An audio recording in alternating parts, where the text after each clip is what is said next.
So, starting off with Charles Hoxie and his photographic recorder.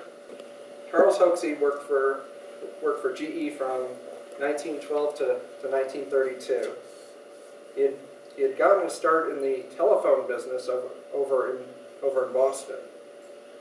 And Hoxie developed a machine that could record up to 200 words per minute on a sensitized paper. So when Baker graduated from Union College, he went to work for Hoxie at GE. So this is Baker again. So I started working with Hoxie on what later became one of the basic principles used in talking motion pictures. So here's Hoxie with what he called the Pallophotophone, which was his name for it, which was the Greek for shaking light sound. First radio broadcast utilizing Pallophotophone recordings was in October 1922. March 30th, David Sarnoff spoke about the future of the Pallophotophone. And let's see, on March 16th, the humorist Charles Dana Gibson talked about laughter as a tonic.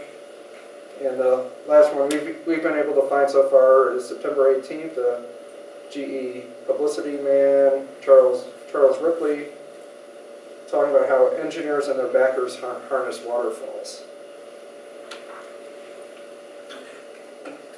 Then the project really kind of goes quiet for a couple of years.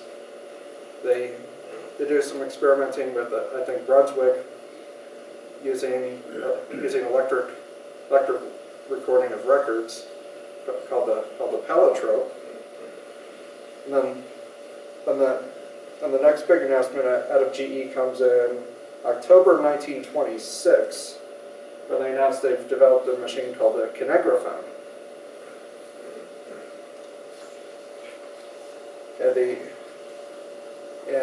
And also NBC is formed in 1926.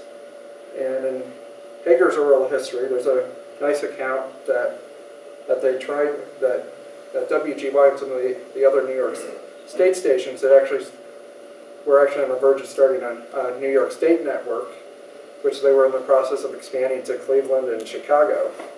At the time when Owen D. Young, the chairman of GE, and was also on the RCA board of directors, called WGY one day and said, "End this now, we're RCA starting a network." And that was the end of the New York network.